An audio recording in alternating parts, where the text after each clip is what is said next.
man show, friend of the show, my guy, coach of the Montana State Bobcats out there in Bossman, Montana. There's a flight from Atlanta to Bossman. I know I checked it myself. It's my man, Danny Sprinkle. What's up, Sprink? How you doing, man?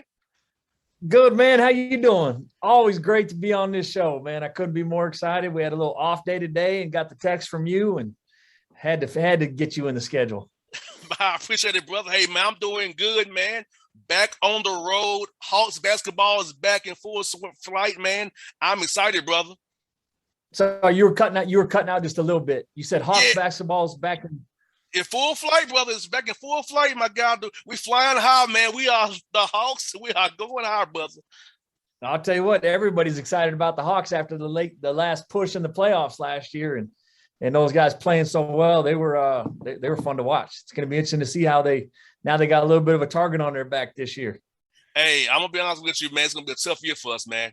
Hey, you got Boston back at full strength. Yep. You got Philadelphia still good, even without Ben Simmons. If he's there, not that good. Brooklyn without Kyrie still good. The Knicks should be better. Indiana should be better. Miami was hurt. Exactly. So we got a tough sledding, man. We have to defend like crazy. It's never easy, man, in the league. Yeah. So hey, I told the fans in Atlanta, look here. We might not go far as we went last year, but we'll be better. But we might not go far as we went last year because of the matchups and how good our conference is. And Milwaukee's good. So that's 8 teams before you talk about Atlanta Hawks that are good. No question. The East has gotten a lot better than it was, 5-6 years ago. No doubt, brother, man. For you, my bro, can I believe it's your 3rd year, man, already at Montana State? I mean, this is 19, man. Like, as if this feel like it's been that long for you already, Spring? 3 years? No, man, it's flown by. It seems like I was having my first call with you 2 years ago when you were kind of interviewing every first-year head coach. And,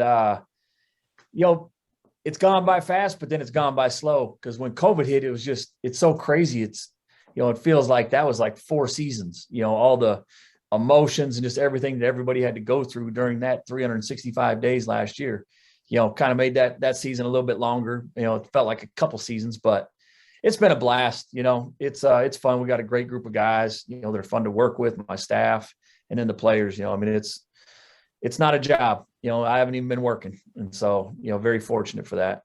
Man, you got 13 wins in a COVID year, man. I mean, come on. Winning record in a COVID year in the Big Sky Conference, not a conference is very tough, man. So I know it wasn't the result you wanted, but you have to feel good that you guys got 13 wins in one of the hardest years you're ever going to probably encounter as a head coach, probably. Yeah, no question. And we played a really good schedule.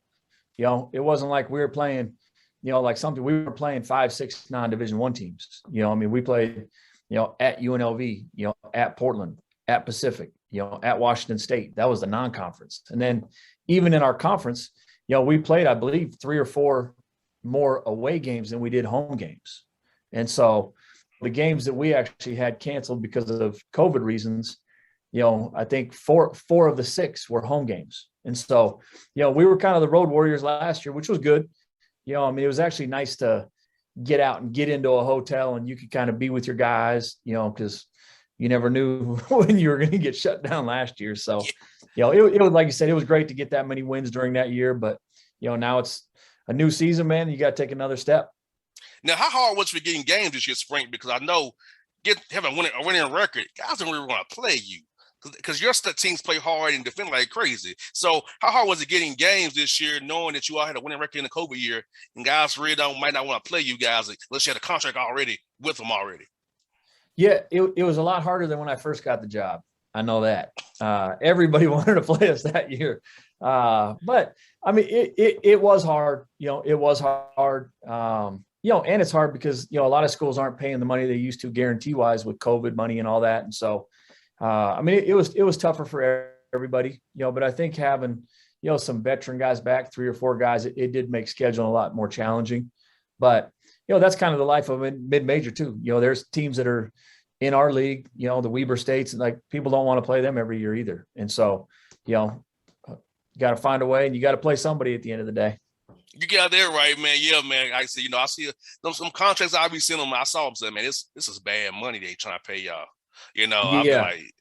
like I've said in some offices of some high major coaches, I'm like, man, y'all, I be ashamed of y'all see what y'all doing. These y'all know how they make their money. Well, we can't pay them. Exactly. Some of these teams are going to the Elite Eight, final, Sweet 16, Final Four, and it's like, I know you have money because the NCAA pays you guys for going so far, but hey, they're being greedy. They need to help us out. They need to help us out a little bit. You got there right, brother. So tell me this, man, how was having your guys there for a true summer school this year, where you can actually bond and build that camaraderie? Because I know when I played ball spring, for me, being around my guys inspired me. When I was in Atlanta working out on my own, I wasn't as inspired. I wasn't as competitive. But when I'm around my guys, I want to beat you on a set. I want to beat you on a route. I don't want you to beat me in nothing. So how is having your guys on the better compete this summer and be around each other up there and focus on a basketball game and be around their guys? It was great because not only are they getting acclimated to Bossman, and being here on campus and in the facility, we try to take advantage of the weight room mostly in the summer. We try to get their bodies right, get them stronger, especially with 8 new guys. We have, a couple new transfers in, and then we have, 5 freshmen, that came in. And so, we got, we had to develop their bodies and then also show them how hard they needed to practice. And so, but it's great because they cultivate great relationships in the summer. And, we're really the only people in town other than the football team. And so, there's nothing to do but hang out and get closer. And so it was great. And, I think we got some pretty good work done. And I think the young guys figured out, everybody wants to play at the Division I level, but then they figure out what goes into that. And then they're like, "Whoa, I didn't know it was this tough." And, but they'll be better for it. What's good about your roster spring is this, brother. You got balance. You got veteran guys and 5 guys in that pipeline that gives you to learn from your veterans, so they can next year they can step in there and play the right way. Because I feel like being old is great, but I also have some guys in the pipeline where they got to learn from the older guys when it's their turn to play. Yeah, no, and it's hard with the transfer portal nowadays, because everybody wants to kind of get old and stay old. But I really think a school like this, where once we get them on campus, they love it, and they know they're getting a great degree. The culture is good here, so they want to stay. We're hoping, and but I really think that's how you develop a program, where you can be good every year, and that's what we're striving to do. It's very hard to do, but I don't want to be one of those teams that's just good once every 4 years. And so, we try to develop guys, in their freshman, sophomore, junior year to where when somebody leaves, there's not much drop off. And hopefully when, our seniors this year, Xavier Bishop, Ahmad Adamu, and Abdul Muhammad graduate, we have those young guys, like you mentioned in the pipeline, that are just ready to step in. And then we can bring in other young guys. And, once you have guys for 3 or 4 years, you have a different type of development, I believe. Most definitely, because I feel like, for me, I remember when I played spring, for me, that first year, I was just like, I'm good, man. But I look at I got to learn to talk lesson real fast. Nah, you ain't at Mays High School no more, bro. Exactly. So I tell guys my story because I was that big-headed 18-year-old too at one time. Yep. They all are. Everybody was the best player on their team, and it's like now there's 15 of you, so I can't have 15 best players. Yeah, everybody can get running routes and catch balls the same way too. You know how to read defense? Can you read defense, bro? Can you block somebody in the run game? So so like I had to learn real fast, 18-year-old kid, man. So I tell guys when I talk to these young men, when I talk to 18s, like, look, you gotta come in and really get your body, your nutrition, your sleep, because you can't be a Burger King and McDonald's champion and be good on the court or the field there every Saturday. No question. And that's the hardest thing for a lot of those, like you said, the young kids. A lot of them, they're not used to even eating breakfast. They just wake up, go to school, they just lift. They don't even have to stretch after a workout, but then all that changes when you're playing against a kid that's been in the program for 4 years and they're kicking your butt every day. You got to do everything you can nutritionally, sleep-wise, getting treatment, prehab, rehab, all that. And so, it's good, but every freshman, they have to go through it. A lot of times you can't get over that hump until you get smacked in the face. And then you're like, okay, now I realize what everybody's been telling me. Yeah, because everybody plays hard at this level. Yeah. You can't just go out and half do it. I know it will see some games. I know when I played, bro, I could just, show up with my talent and catch balls and go to touchdowns. But nah, exactly. You got to be disciplined and be every play have to really be out there. So I'm glad that you have a lot of them young guys can see your veterans because when I was in school, my vets were kind of like y'all trying to take our jobs. So they were trying to help us. But see, y'all get vets that are secure in their position that can help the young guys and help them grow. They all become one. Because I know how I was. It wasn't the same. It was kind of like us against the older guys. No question.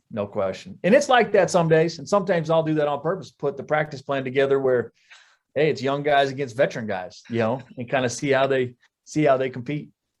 No doubt, man. And competing is the best part about it, brother. So tell me about how practice has been going so far for you guys, man. How competitive has it been as you get ready for November the 5th coming up here really soon, man? That date's coming, the 9th. All them dates coming so fast, bro. So how's it been for getting out there competing every day with your guys, man?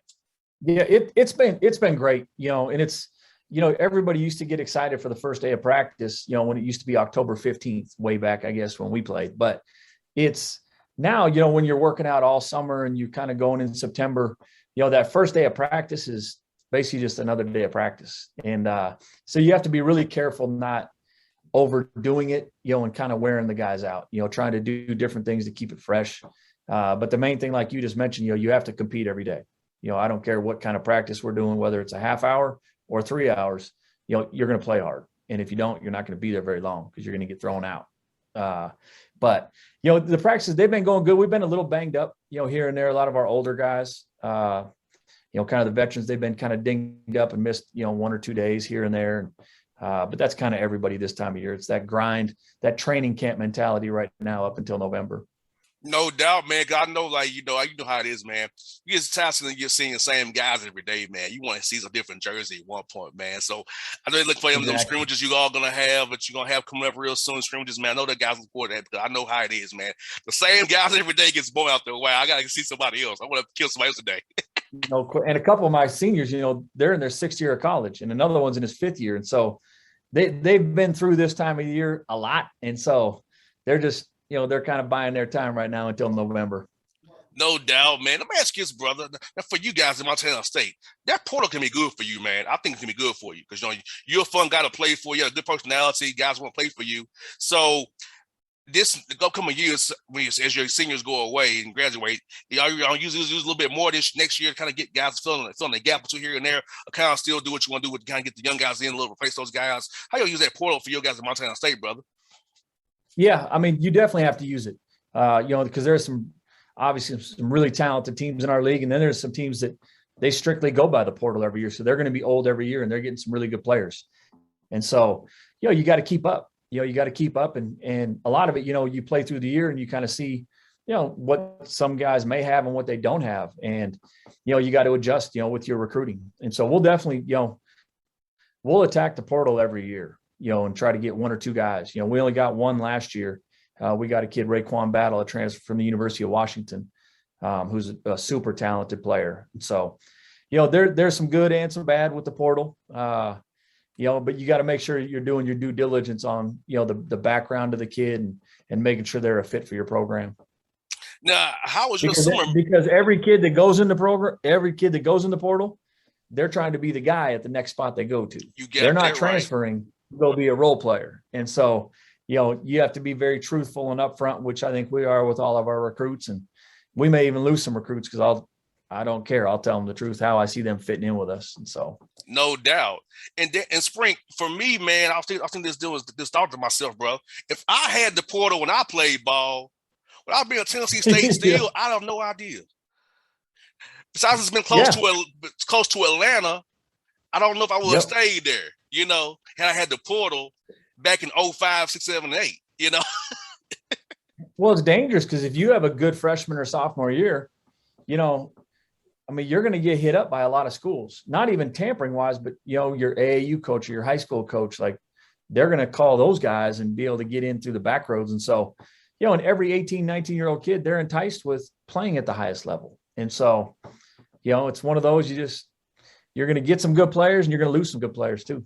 I'm thinking if Georgia State had football, because they had football at the right level, I could have done it at Georgia State in my hometown. Because I can't, even though with the scholarship, I can't afford Clark, Atlanta, and Morehouse prices. Exactly. No doubt. I couldn't afford it. Hey, even in college, I was still being some debt. You know, so I'm like, nah, I'm good on that. Hey, but you were hanging out at those schools in the summer, though. I know that. 100%. Hey, I grew up 2 miles from those schools. Exactly. Yeah, man. So tell me this, man. How was your summer, man? Did you enjoy yourself with some downtime, taking trips this summer? How was it for you, brother? Not really. I went to LA in August, for a couple of days and had a great time. Actually, I don't know if you know David and Dana Pump. They're pretty big in the college basketball world. So I went down and they have a celebrity fundraising dinner for cancer. So I went down for that and hung out with those guys for a couple of days and golfed and, saw a lot of my friends, Deidre Taylor, Cal State Fullerton, and his assistant Anthony Santos. So I went and hung out with those guys and kind of got my LA fix for about a week and then got back. Well, I saw you had John up there with you on Facebook. I had John up there with you. Coach Smith came up. How you going to see John up there with you, man?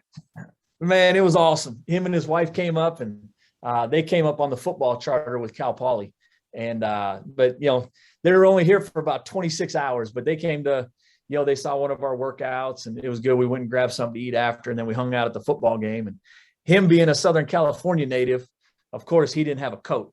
And it got a little chilly on that Saturday. So he was all bundled up with a beanie and his hoodie on and everything. So we had to get him up in the press box and take care of him. Hey, Spring. Hey, I'm like Johnny, man. I don't have a coat either, brother. All I have is hoodies, Atlanta Hawks hoodies. I load up and kind of do it down. I have hoodies on underneath all my clothes, man. I got you covered. When you come up, I got a nice blue Montana State one for you. I will wear it proudly, brother. I will wear that proudly. I'll represent the Bobcats for sure, man. I got you, brother. You got it.